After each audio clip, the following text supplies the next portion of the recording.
Sebagai pembukaan, saya nak nyatakan perasaan bahagia saya. Ya. It made me so happy, ya. Sangat-sangat happy, sangat-sangat bahagia apabila melihat interaksi antara dua Sheikh Asri di Malaysia ini. Ya. Yang kedua-dua mereka ada pengikut yang besar dan saya yakin rata-rata yang mengikut mereka jujur ikhlas, ya, mencari agama, mencari Tuhan, ya, ingin mengenal Nabi Muhammad sallallahu alaihi wasallam, iaitu Dr. Maza, Sahibus Samahah, Mufti Perlis, Dr. Asri Zainal Abidin, Muhammad Asri Zainal Abidin, dan Sheikh Zainal Asri, ya, Sheikh Zainal Asri.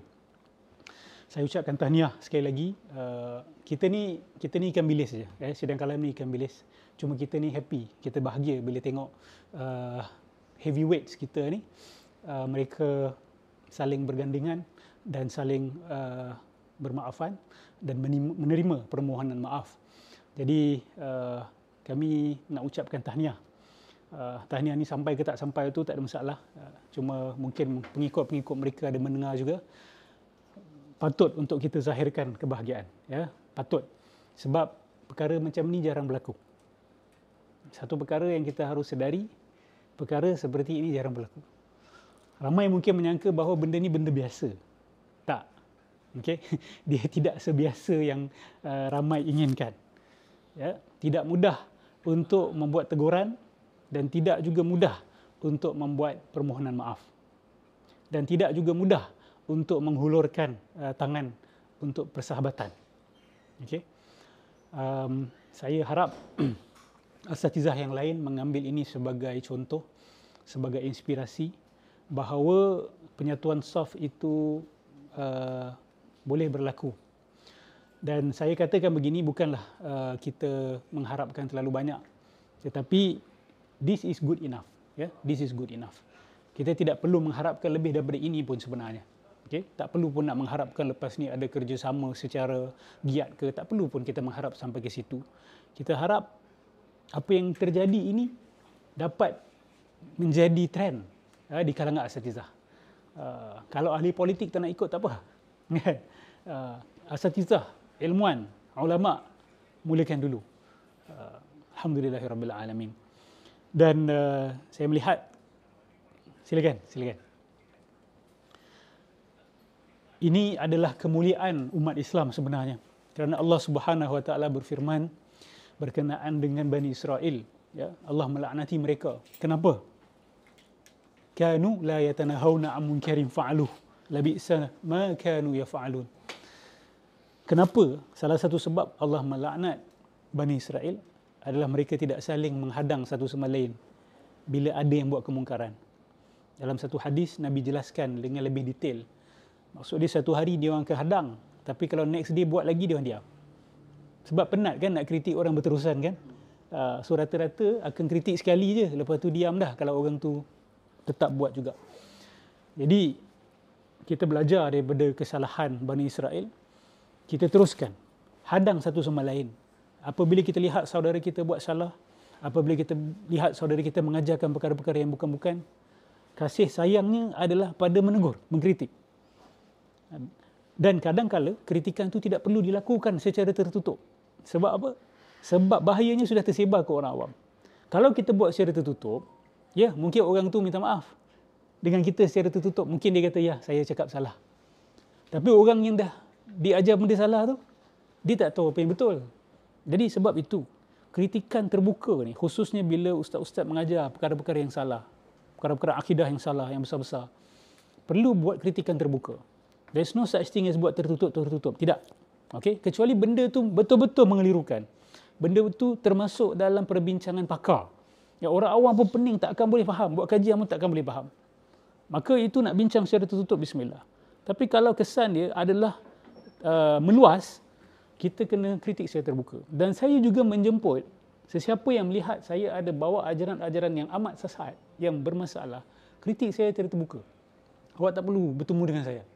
Selagi awak ada bukti bertulis ataupun bukti rakaman, yang mana rakaman itu awak tak edit dan awak tidak potong out of context, dan bila awak tanya orang lain pun orang lain faham benda yang sama, bismillah awak nak kritik secara terbuka. itu baik untuk saya. Sebab apa? Kalau tak, awak kritik saya tutup. Saya nak kena buat kenyataan lagi betulkan kesalahan saya. Dah double kerja. Ni, bila you kritik terbuka, you mempermudahkan urusan. Okey? Kita mempermudahkan urusan asas-asas kita. Sebab apa? Sebab tak ada orang yang tahu semua benda. Dan melakukan kesilapan ini, walaupun saya tak katalah, saya tak naklah ambil ringan dan kata benda ni biasa. Tak. Benda ni tak patut sebenarnya. Tetapi, sebagai manusia, kita menerima kemanusiaan masing-masing. We should accept each other punya humanity. Sebab kita juga pernah buat salah dan kita juga akan buat salah. Okay? Sebab tu bila nak hina, fikir 1000 kali. Okay? Nak kritik tak ada masalah. Tapi nak sampai tutup pintu, nak kata ini tak ada harapan, geng-geng macam ni tak akan boleh berubah. Don't say things like that. Sebab ini semua bukan di dalam tangan kita. Jadi, kita tak mau ikut jalan golongan Yahudi, kita buat apa? Ya tanahawna 'anil munkarin. Kita saling menghadang satu sama lain daripada melakukan kemungkaran. Dan bila ada kebaikan, kita sokonglah. Kan? Macam kebaikan yang sedang berlaku ni, kita sokong. Kita sorakkan supaya ia tersebar. Ya?